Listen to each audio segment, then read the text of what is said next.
Sometimes nature is our greatest teacher when it comes to recognizing that the most important thing is to slow down and be patient if what you want to build is something that lasts over time. Hey everybody, it's Mystic Brew, your favorite Lebanese mystic and astrologer, and this is Shadows of the Heart. As a certified coach, former dating columnist, and author of Let That Shit Go, A Journey to Forgiveness, Healing, and Understanding Love, I know what it looks like when your unconscious dating patterns show up and start to sabotage the relationships that you care about. And so in this series, I meet with various singles to look at their astrology and see what the stars have to say about the shadows that are hiding in their charts.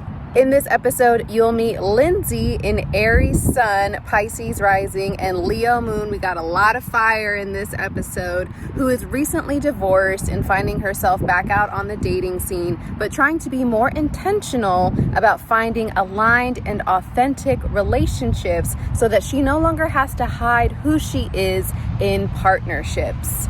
Now, slow and steady is not necessarily in Aries' favorite thing. However, when we look at her chart together, we can see how trying to rush is actually protecting herself from the hidden fears that can arise with going slow. Let's take a look.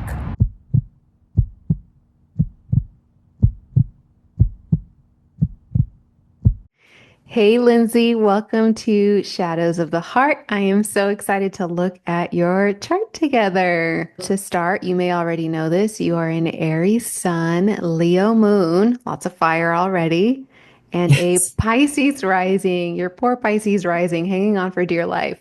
It really is. Now, the seventh house in astrology is the house of partnership, contractual partnership. So this can be marriage and or business partnerships.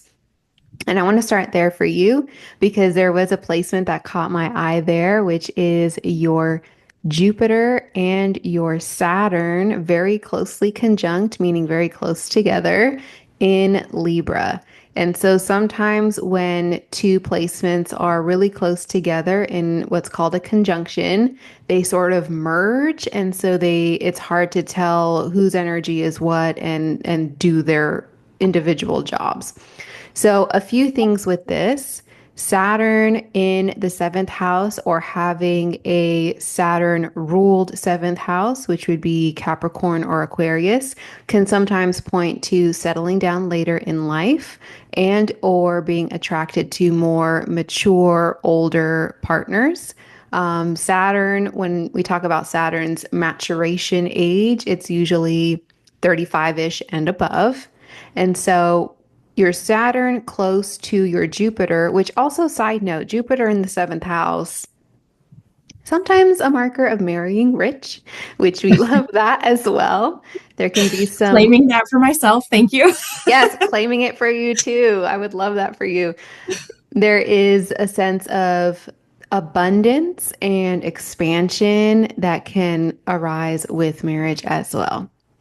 Now, because Saturn is very karmic in nature, having both of these so close together in your seventh house can also suggest sometimes a push and pull with relationships because Jupiter, as I mentioned, is expansive. It wants growth. Saturn is very restrictive and can sometimes be rigid. And so, with these very close together, there can be a desire for growth and expansion because of that Jupiter energy, but then also some fear, responsibility, or restriction with Saturn. And since this is all in the seventh house of partnership, it can reflect some pretty big expectations when it comes to love, but also a lot of lessons around boundaries, around fairness, around emotional maturity, because Saturn is also a planet of maturity. And so you may, like I mentioned, attract partners who might be older, whether that's with age or just emotionally more mature or mentally more mature, wiser, or some kind of like karmic contract in some way. Like there, it may feel like there's some unfinished business here that we need to resolve. Is that something that you've experienced with partnership? Yes. Yes. I do tend toward older partners. Hmm. Um, Having somebody who is incredibly intelligent and mature is very important to me. And um, that was one of the things that kind of led to the break in my previous marriage. And I do feel like that karmic, I feel like there could possibly be a connection with one person. Um, but it's, setting that boundary and, um, you know, that's the hardest. That's clearly the hardest part is setting the boundary and just letting the universe do what it's supposed to do instead of trying to force everything all the time. Mm. When you experience resistance with setting boundaries, what does that look like? What comes up for you? Um, a pattern of um, somebody showing intention or expression of interest. And when I reciprocate, then it's kind of taken away. And Mm, so it's like that, kind of like the come out from the hole, come out from the hole, come out from the hole. And then you come out from the hole and you're like, okay, I'm here to trust you. And then it's like, nope, just kidding. mm, Um, so it's a lot of like not knowing where where someone's truth is, whether they are truly interested in me as a person, if it's just the body, if it's just for the ego, that's been very confusing for me. yeah, or if it's just the chase and wanting to know if they can get it, and once they get it, they're like, okay, I know now, bye. Right, right. Yeah, that can feel really shitty. Yes. Um, Just know with your Saturn in Libra, so Saturn in Libra is exalted, meaning Saturn really loves being in Libra, more so than even being at home in Capricorn or Aquarius.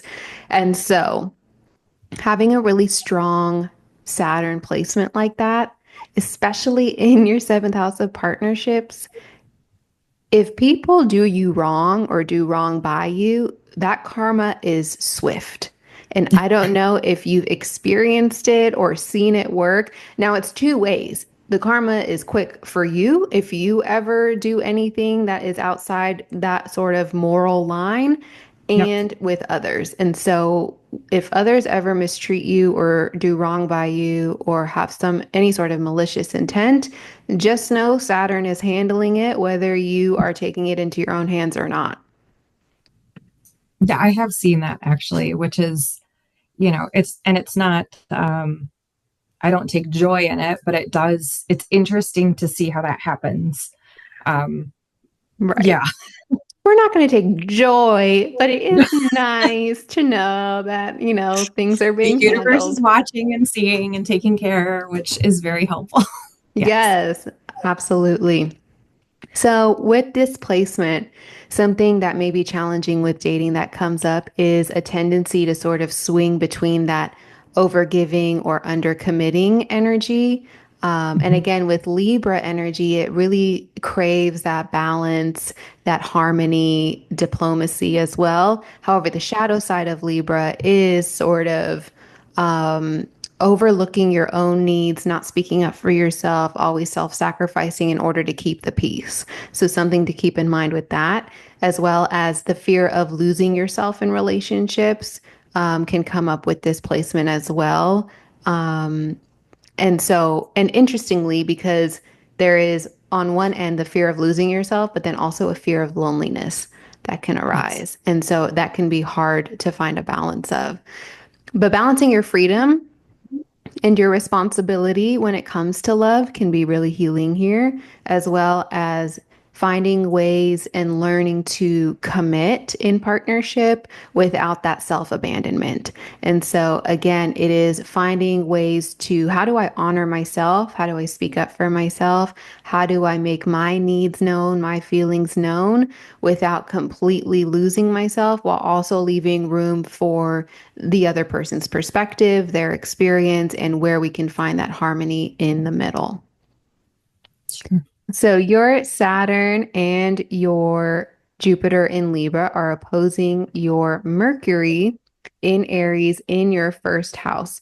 So first of all, your Mercury in your first house, there is something about the way you communicate and the way you express yourself that is very tied to your identity. You may take whether consciously or not, take a lot of pride in the way that you communicate and the way you express yourself. You really think about how you come across because you know that it's important, whether again, consciously or not. And so when it comes to dating and with this aspect where they're opposing each other, so there can be a little bit of friction there, this can look like your Mercury in Aries wanting to speak really boldly, really directly, and again, independently, very Aries energy. Mhm.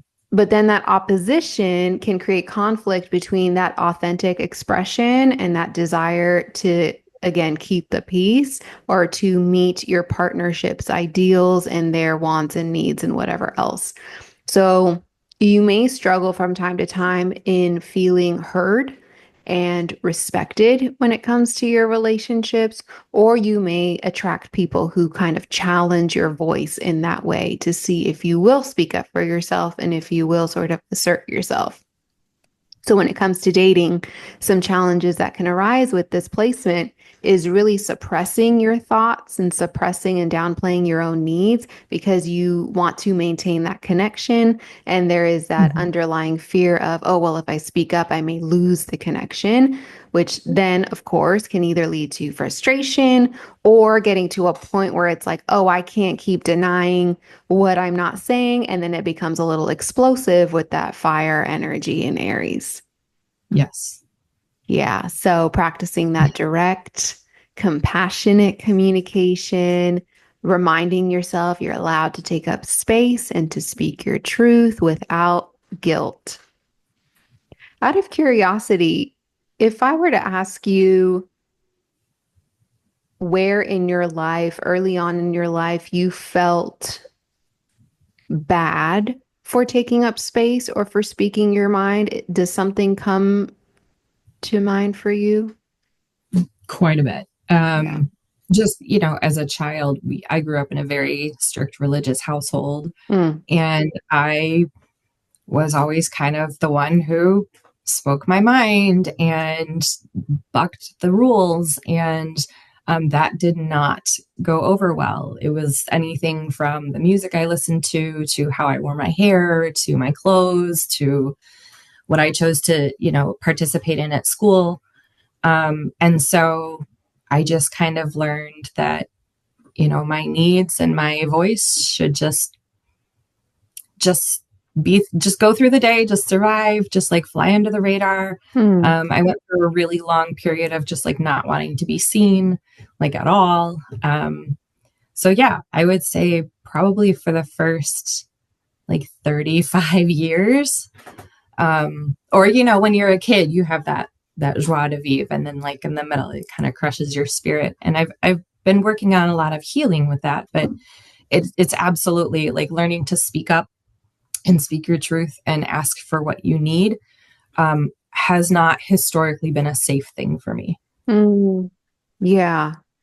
And with all that air, because you have an Aries stellium. So, again, for everyone watching who may not know, a stellium is when you have three or more placements in one sign, and you have your Mercury, your Mars, your Sun, and your Venus all in Aries. So, lots of Aries energy. And anyone who tries to suppress an Aries stellium like that, it's not going to go over well. And then No. even with your Leo moon too, it's interesting because you say, there was a fear of being seen, which makes sense given the reception that you would get. Perhaps it was learned, like safety meant blending into the background, not making too much noise, not taking up a lot of space, because when I would, people felt challenged or they didn't like what I had to say or how I was, because again, they projected that Right. onto you.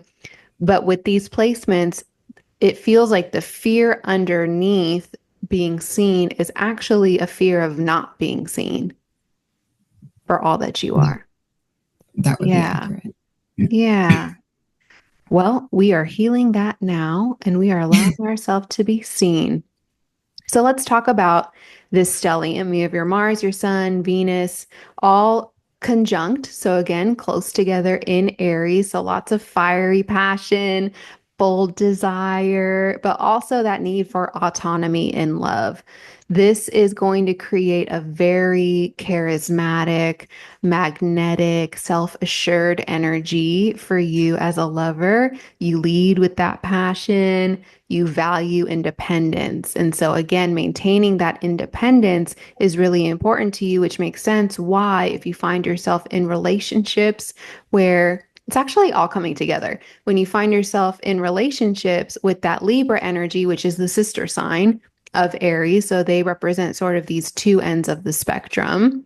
You have all this Aries energy that's like, yes, I am bold, I am here, and I value my independence. And then there's that Libra energy that's like connection, like we want connection. Yes. But there's a fear on both ends because it's like, again, does this connection come at the cost of my independence, my identity, my autonomy? And then all that Aries energy that may have made you feel like you have to do life solo dolo in order to stay safe is then craving that, oh, but it would be nice to be witnessed and in a safe way and for someone to see me completely. Now, with that Aries fire energy, sometimes it can cause you to fall hard and fast when it comes to love, especially with that Aries Venus. There can be burnout, there can be impulsivity, even short lived connections because of it.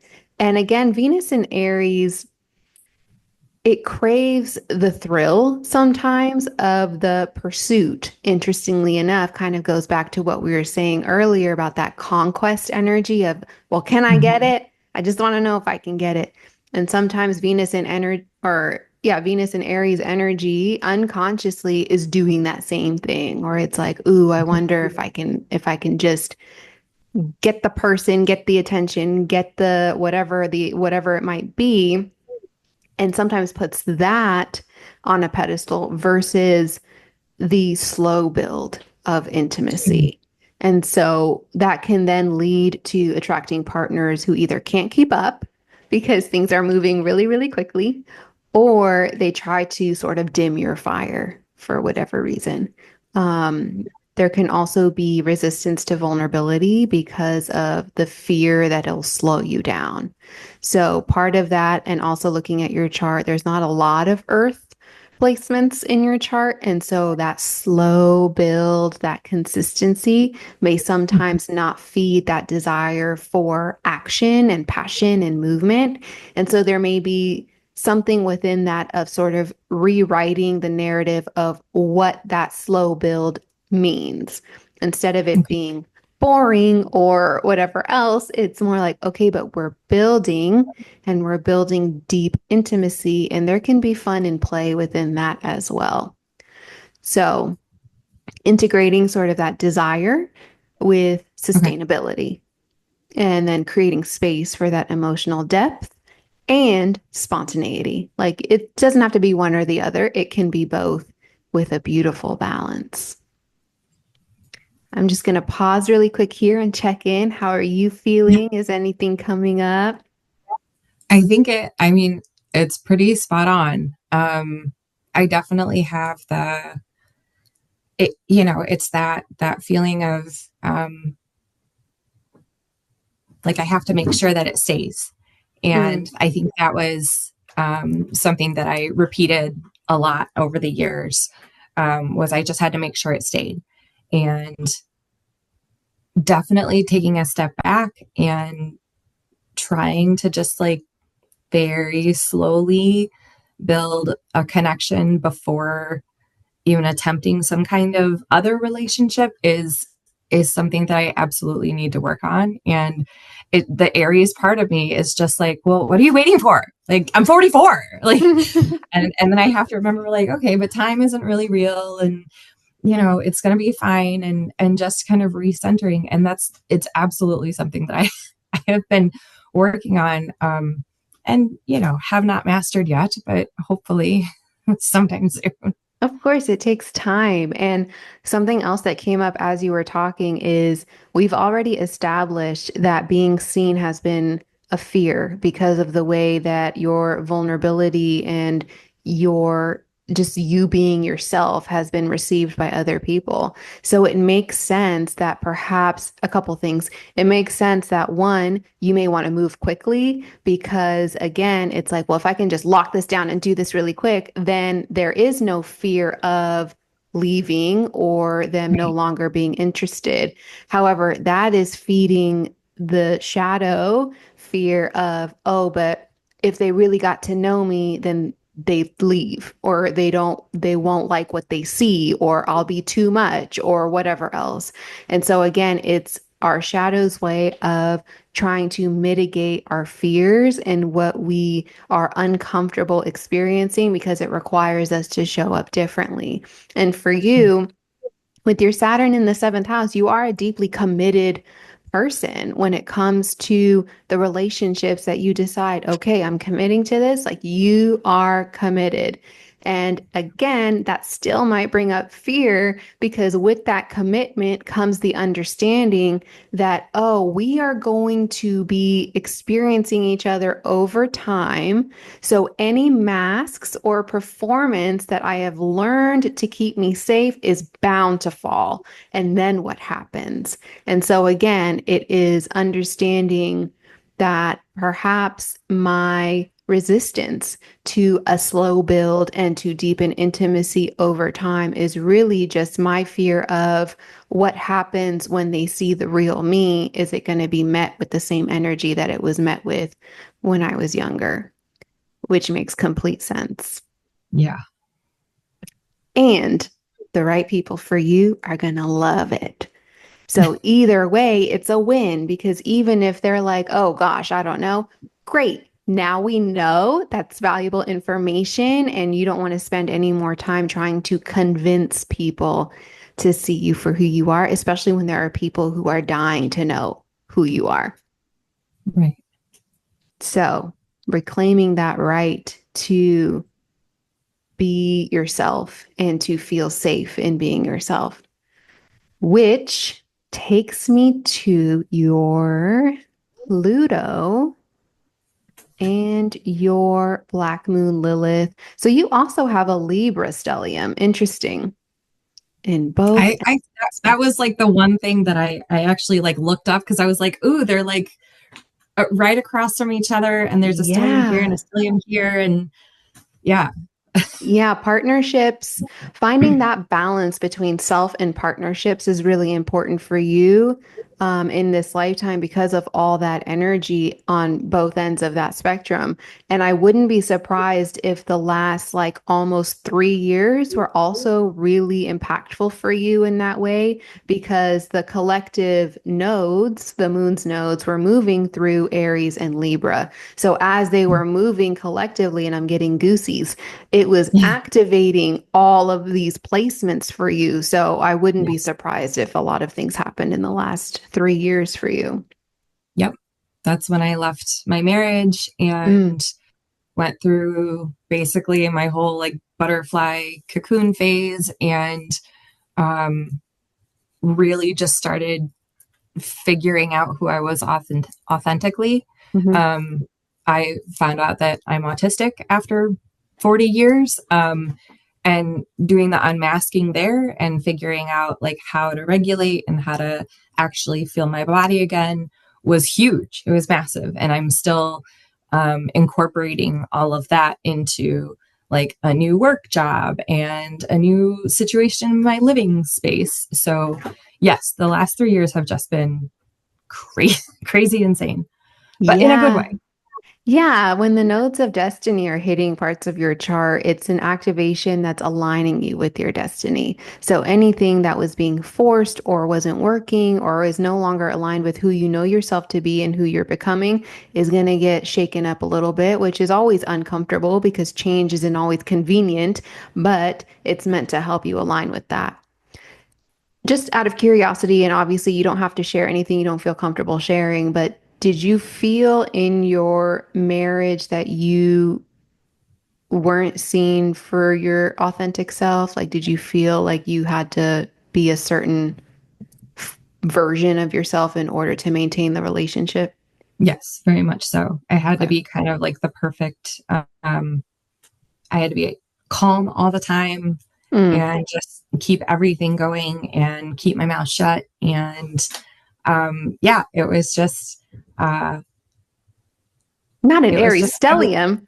That, no, it was not. I was definitely living in like survival mode. And mm. um, yeah, I remember like the day after I said, yep, I'm done. Like the house just felt so much lighter and brighter. And I went out and bought this like super bright tablecloth, and it was, everything in the house was gray and black, and it was like bright neon pink. And I was so excited because it was color in the house. And it's been kind of that progressively more and more. So, yeah, it's been a really big transformation. Yeah. And And I even, definitely feel more connected to who I was like when I was 15, 16 years old. mm, that feels very deep and significant. Even the tablecloth, just getting a bright color, something that might be loud and attract attention, and feeling almost like you finally have permission for that to be shown and to be Yeah. seen. That feels reflective of just your energy as well. And perhaps part of your inner teen healing that was happening at the same time, where you are now reparenting yourself. And what I'm also getting is that your decision kind of forged an olive branch with your inner teen to be like, hey, I'm not going to forget about you, and I'm not going to keep acting like this is okay when I know it's hurting you. And so if I have to do the hard thing of like standing up for us and to make sure that you get to be who you are 110%, I'm going to do it. And then that sort of allowed you to heal that part. Yeah. I'm Yeah. proud of you. Thank you. It's interesting that you said that because I have a daughter, and the moment or yeah, the moment that I decided I wasn't going to do it anymore, I looked at her and my immediate thought was she's going to do the same thing that I did Mm. and find the same kind of abusive relationships because this is what she's watching. And I was like, "Oh my god, no, no, no, no." So it was very much like I was looking at her, but it was clearly also like little me being like, "Please don't do this again." So yeah, that was a huge thing. Yeah. And again, sometimes we have people in our lives who are reflecting parts of ourselves. And so while you consciously may have been thinking about your daughter, there was also a part of you thinking about the girl inside, as you mentioned. And so doing it for both of them. And kudos to you. I also come from a divorced family, and there's a lot of conversation around, no, stay for the kids, do it for the kids. And again, who knows what the other path would have looked like because it wasn't lived, but it's this sort of saying of just because our parents may not have broken every cycle, they broke a few, like they did what they Right. needed to do. And so you doing what you knew was best for yourself and for your daughter in making sure that she learns this isn't what a healthy relationship looks like, and your well-being and your happiness and your ability to be yourself in partnership is important. And so, again, kudos to you. That's not easy to do. Thank you. Of course. So, your Pluto and your Black Moon Lilith, which is our shadow, our power, is conjunct in Libra. So, again, this can bring up some deep power dynamics in relationship, and also sometimes some rebelliousness when it comes to the traditional idea of love. What's coming up for you? I mean that's very much me with everything is just, oh, there's a tradition. I don't think so. It's Yeah. like right now my living situation is very, my whole family thinks it's very weird, but like I'm cohabitating with my daughter and then our friend and her daughter. So it's like two families under one roof, and I call it a mommune. And I we're love that. like the girls get to have a sister, and we have a safe home. And because we can combine two incomes, we can live in a better school district. And, even going back to my wedding, We signed the documents months before we actually had the ceremony. And that was like a huge thing for my family. They were not happy about that because it Mm. was taking, religion out of your marriage and reducing your marriage to a piece of paper. And so all of the things that, well, this is how you do it. This is how you do it. Then you check this box. And I was just like, I don't think so. Yeah. Um, that it's a very true statement. Yeah. And again, I think lends back to what we were talking about with your autonomy and your individuality and wanting to make sure that you sort of made your mark the way that it felt authentic to you in whatever way possible. And so it seems like you always sort of found a way, even now, to do things in the way that you know you want to do them because it's what works for you. I love this cohabitation that you have set up. What a beautiful and perhaps unconventional way to build a home to let other people know you have other options that can also work for you. Yes. Beautiful. Well, this conjunction is a powerhouse combo. You know, Pluto with its power, with its deep transformation, and then Black Moon Lilith with the shadow, that deep, dark feminine power. This is also sexual magnetism. This is emotional intimacy and intensity, and also shadow work around femininity and partnership. So, in a way, it almost sounds like your current situation in the home may contribute to any unconscious wounding with the feminine that's coming up because you're surrounded by feminine energy. And so, with both of this happening in Libra, this can manifest as, again, this deep resistance to people pleasing. So, anytime you find yourself teetering into that, your whole body is about to respond to it. And yet, at the same time, there is this sort of lingering attraction to having the polished, charming partners who may reflect societal ideals with that Libra Venusian energy. So, again, caught sort of in the middle of wanting that romantic connection, but then deeply mistrusting the vulnerability that it might require. Yes. Do you feel like you've had power struggles with love a lot? I would say yes. I would say that um, early in my relationships, I played very, very small. Mm. Um, and in the last 3 years, I haven't done a lot of dating, but I've done some. And I have found that I know that, on a date, I can be very magnetic. And if I really want it, I can get it. But Mm. yeah, it's the, it's that intense also desire for deep, intimate, emotional, mental connection. Like, I feel like that is so much more powerful than a physical connection. And when Mhm. the mental and emotional and spiritual connection is there, it makes the physical connection way more intense.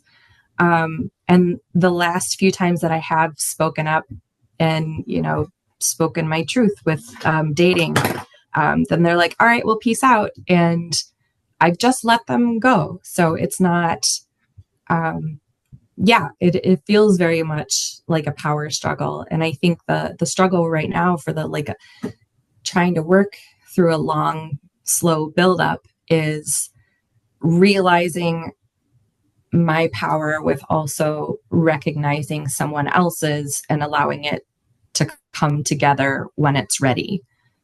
Yeah. And all of this happening in your eighth house, like the power and also low key, like kind of witchy. Very witchy. Okay, good. I'm glad you know that about yourself.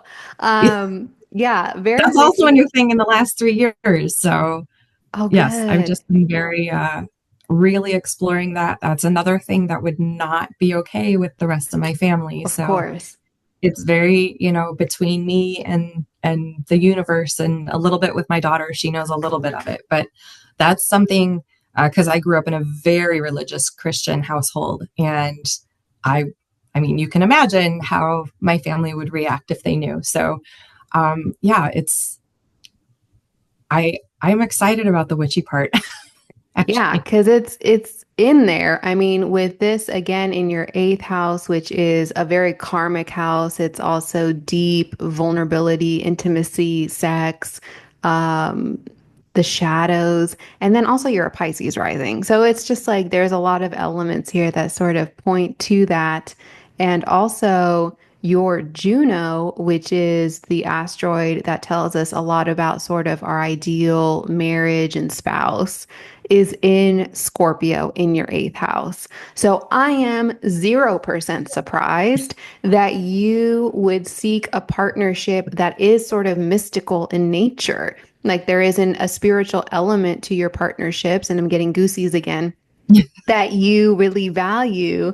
And again, with Scorpio energy, just be mindful of like the merging of the souls and it just becoming the intensity and whatever else. But also, you kind of love that. So it's really just honoring that part of it too, where it just feels like you're not here for connection just to have connection. You're here because it sounds like you have connection regardless, platonic, romantic, it doesn't matter. You have connection in your life.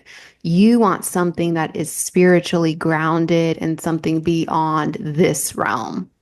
Yes. Yeah, I feel Which you. you can't really lead with on a first date. Right. I've tried. So You can't. they don't like that. Right. It's like, so we've had like so many past lives and now here we are again. So what do you think's about to happen? Yeah. Exactly. But again, it's all about attracting someone who also values that and Yeah. can recognize it when it's happening. So, again, a really beautiful thing. However, with this conjunction, just some things to keep in mind. Again, those power struggles can come up because of the eighth house influence and also the Pluto influence. There can also be an unconscious attraction to controlling or manipulative partners, Hmm. or becoming hyper vigilant in relationships because that is what you've learned and what you know. Yes. So, something else that can be healing with this as well is exploring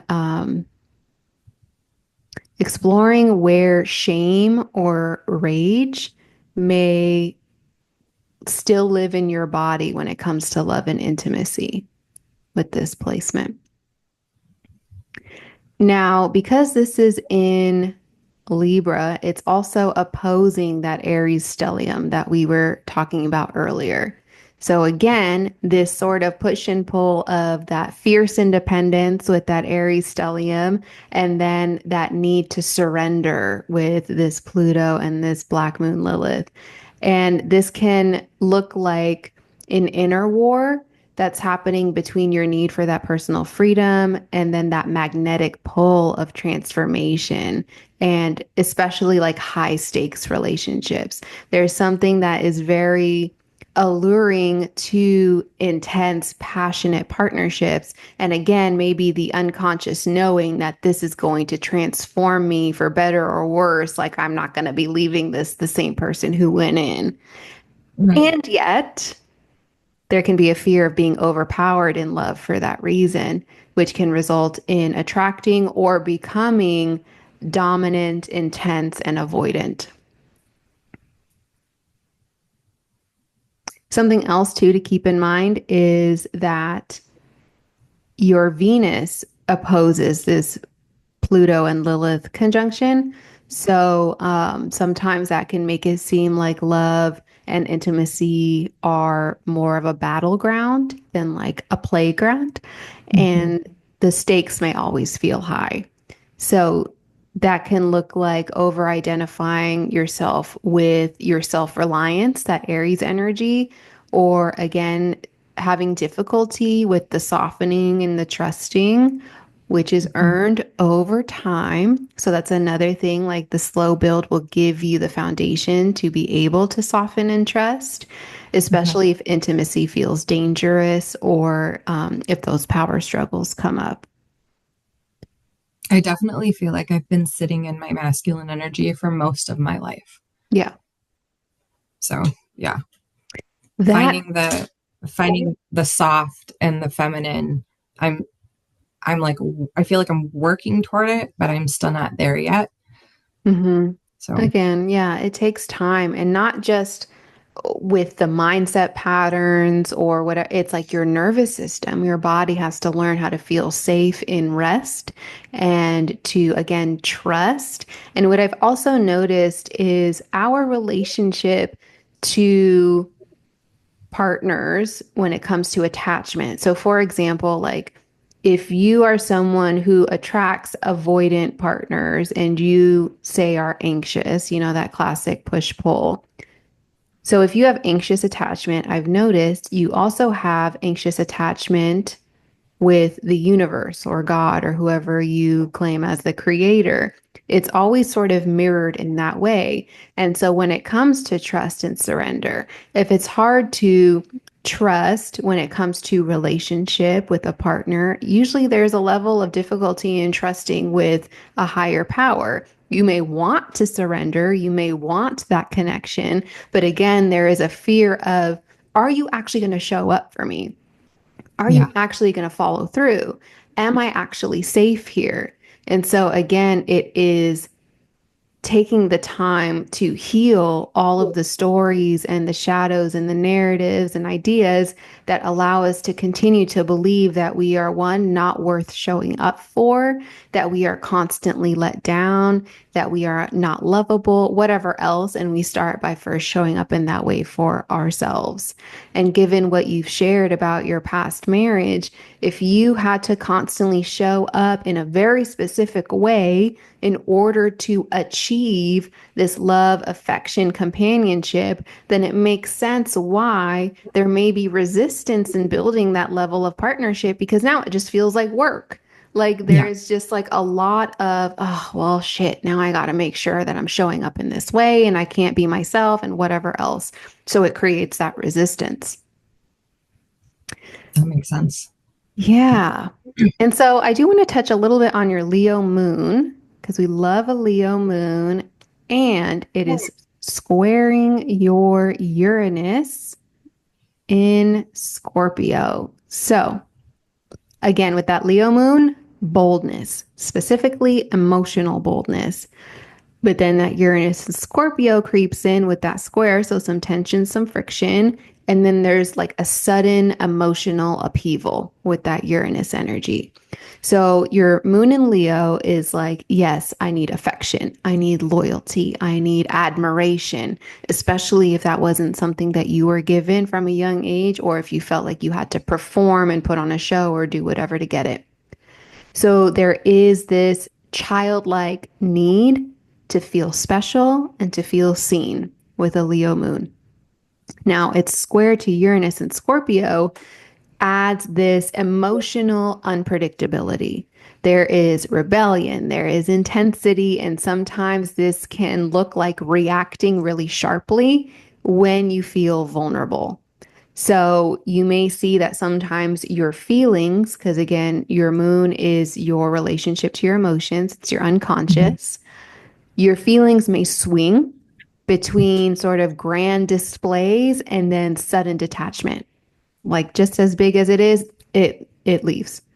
And this can be a little turbulent, especially when it comes to relationships. So there can be a fear of rejection that triggers this. There can be betrayal, especially if that's been in your history, that can lead to this sort of quick detachment, emotional withdrawal, or sort of dramatic reactions. And again, can create and perpetuate that difficulty with trust and make it harder to build and sustain because it's like, oh my gosh, if I'm seen for all that I am, what's about to happen? Right. So, regulating the nervous system is big here, especially with emotional triggers. As uncomfortable as it may seem, instead of immediately reacting, which may be sort of an autopilot response, it's sitting in it, breathing through it, reminding yourself, I'm still safe, I'm okay, and not jumping to conclusions based on what has happened in the past. Okay. So, being seen without performing for love is going to be huge. I want to check in and see how you're feeling. I'm good. I feel like um,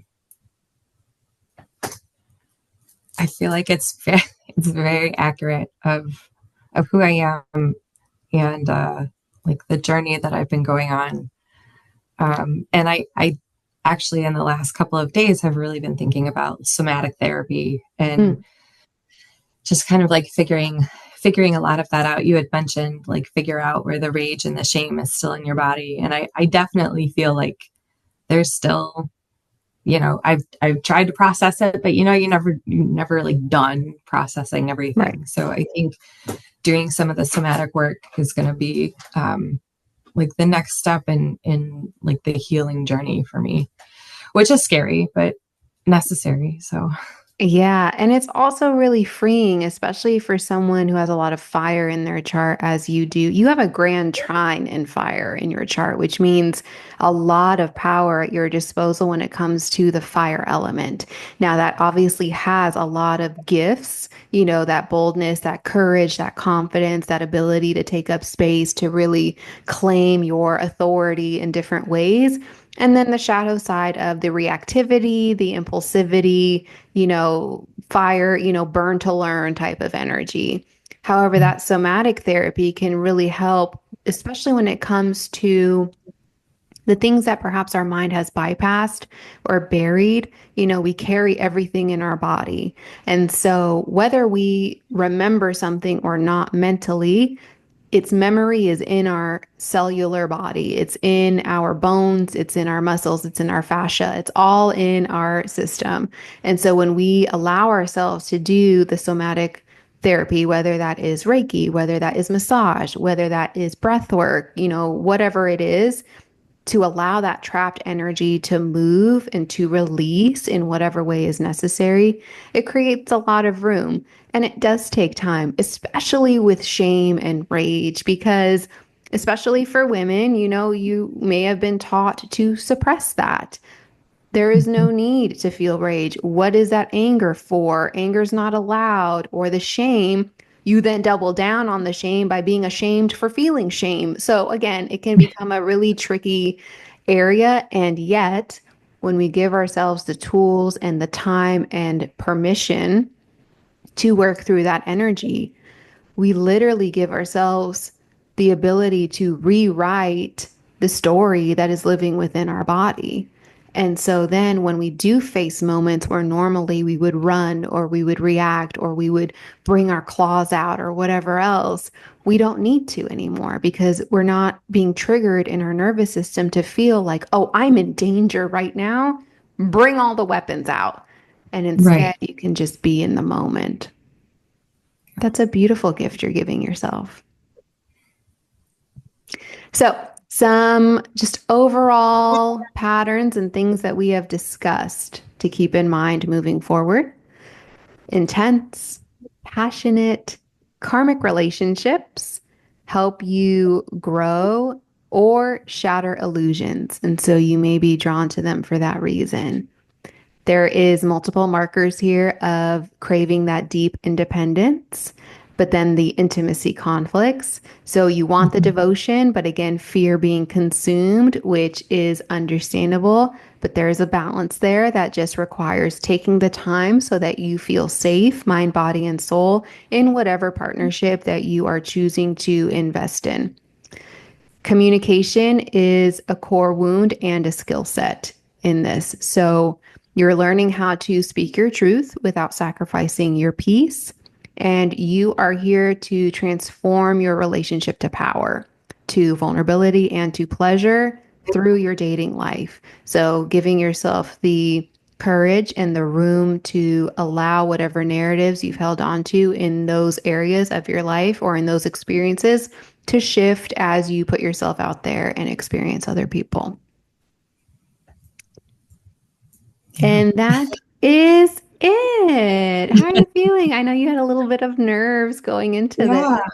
No, it was great. It was great. It's so interesting to find out I mean, really just how accurate astrology is when it comes to, patterns in your life and patterns in your relationships. And it's very helpful. My daughter is a Libra, and so Mm, her birthday is almost exactly 6 months from mine. Mm, So like I just haven't pulled up her chart, but it's interesting to see how the pull is on mine. And now I'm like, well, maybe I should look up hers and see, how hers is pulling on it. So that's really insightful. I'm really glad to know that just I always kind of felt like those two things were in opposition, like that need to be with someone, but also be independent. And that feels very conflicting. So that makes a lot of sense. And yeah. just learning how to go slowly so that I'm not triggered is going to be really important. Yeah. And also the fact that, well, one, like we mentioned, going quickly perpetuates the comfort zone of detachment or, Right. trying to predict the outcome, which can feel safe, even if it's not the outcome we want.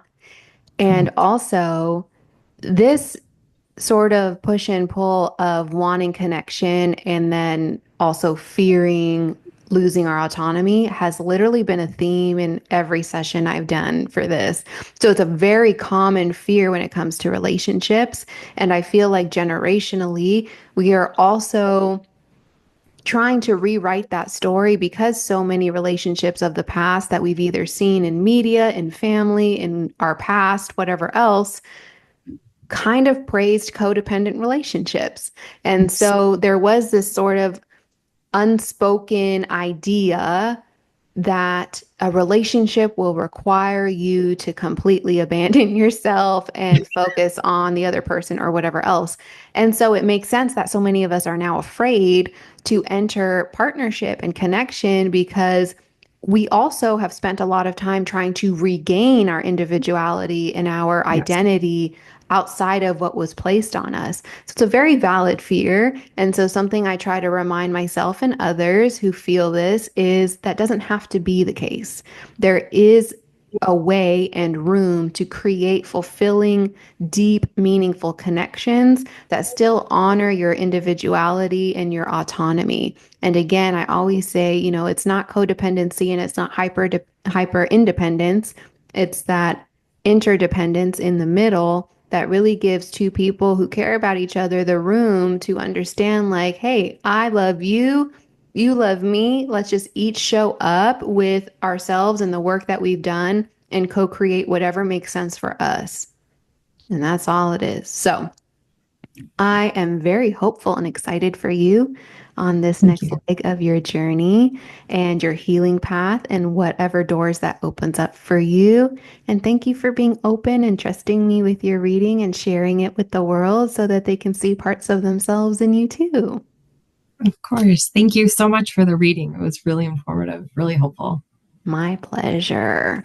So there you have it. As you can see, when you are raised with this limiting belief, this idea that being who you are, taking up space, being someone who is magnetizing, who demands attention, whether you're conscious of it or not, if the people around you try to dim that down for whatever reason, that's going to leak into your relationships. As we saw with Lindsay, there were plenty of moments where we got back to this push and pull energy and got to the rooted fear of not being seen for who she actually is and how she may unconsciously contribute to keeping that story alive. Sometimes when we fear taking our time with love, it is really us just trying to get to the outcome quicker so that we don't have to take the risk of finding out what happens along the way. However, that journey is what allows us to plant those deep roots so that whatever happens can be sustained over time. Now, if you heard a lot of terms throughout this session that didn't really make sense to you because astrology may be something new, then cop that Astros Basics ebook, link down below. As always, you can book a personal session with me so we can take a look at your chart together. And please, please, please comment, subscribe, and like these videos. Share it with your friends and family and anyone else who may benefit from this information so that we can begin to unearth the shadows within our charts and see things, each other and ourselves, clearly with love.